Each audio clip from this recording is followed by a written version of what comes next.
Mr. Bowen came to me in the spring and talked to me about the ISME program. I think it's amazing, and there's no other word for it, because the teachers here, in particular at Apollo, for 9 months of the year, they spend encouraging kids, pushing kids, trying to get kids to do work, to do credits, to want to learn, to want to come to school.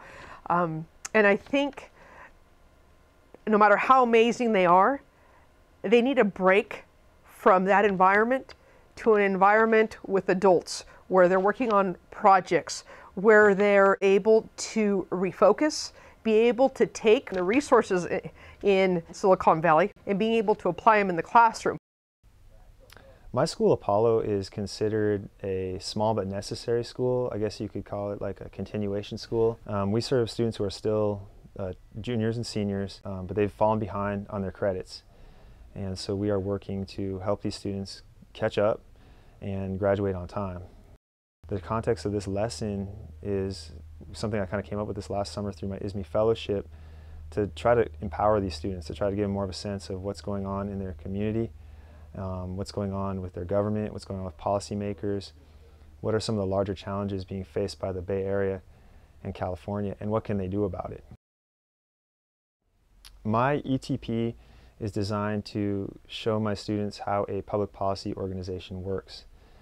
It's designed to show them how various interest groups, individuals, businesses, what have you, interact with local, state, and national government to form policy to affect legislation and executive decisions on a variety of issues. Last summer, my fellowship with SVLG was basically a research position. I was helping them look at what's going on with job trends in Silicon Valley. I observed a lot of how the leadership group interacts with one another, how they function, how they interact with elected officials, and I wanted to kind of mimic their practices with my students. Today's lesson was designed to give the students a sense of kind of how the day-to-day business of a policy group like the leadership group, how they would function. So we started off, the students were working in their specific policy areas just as they do at the leadership group. And I explained to the students there's a transportation section of the leadership group, there's a housing specialist, there's energy, there's education. And you see that in the lesson here too. There's various groups working on their issues, looking at research. Then we had the policy group meeting. I brought everybody together just as they would do once a week at the leadership group. They would typically do it at the beginning of the week and have these big meetings where people would go around and discuss what's going on, the calendar, the agenda, and what projects were being undertaken in the various issue sectors of the group. And so we did that in the class today, just to kind of give a sense of how these guys interact and just to hear what's happening in California with all these various issues that the students are looking at. One policy group that I'm a part of is education. And I learned that in California alone in 2006-2007, we did spend $9.3 billion on just special education.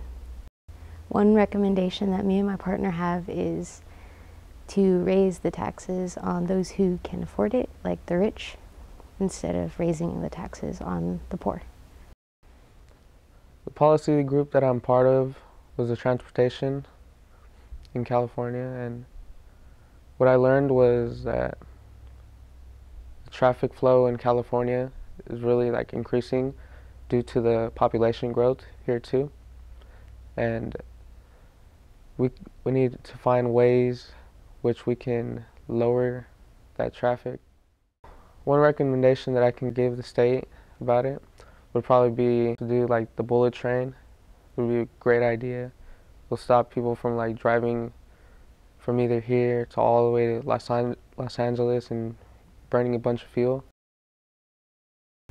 My issue was health, and I learned that a lot of people don't have health insurance, and if they do, they have to pay it forward cash, and it's really hard if you don't have insurance. You don't have coverage for a lot of important health issues you may have. My group recommends that everyone should have the chance to have health insurance and just be eligible for it, and just how important it is for kids and just adults as well.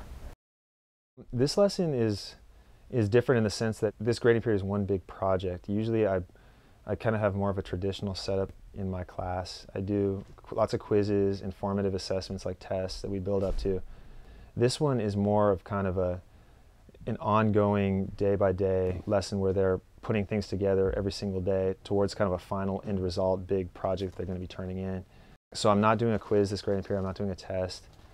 It's a little bit scary because it's a little more unwieldy, like it's not as much control as I usually like to have.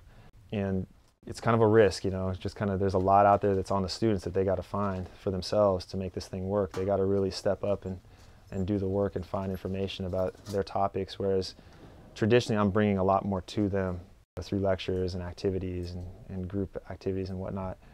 This, they got to go find the information. So it's a little bit of a risk, but it's kind of fun. What I liked about today's lesson is learning about other issues that I wasn't really aware of or thinking about. We learned about the different struggles that happen in California and how we can learn to solve all of them. The thing I thought about this format of a lesson was that it's pretty intense because I've never done this at all.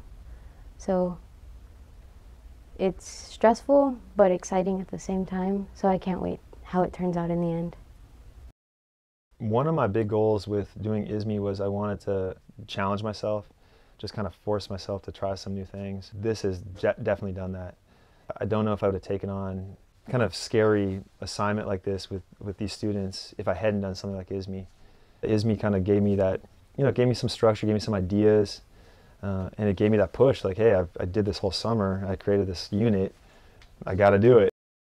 I think that has definitely been a big benefit from ISME, and that's a goal that's been achieved. It's just, it pushed me to try new things and to take some more risks with my teaching, and so mission accomplished.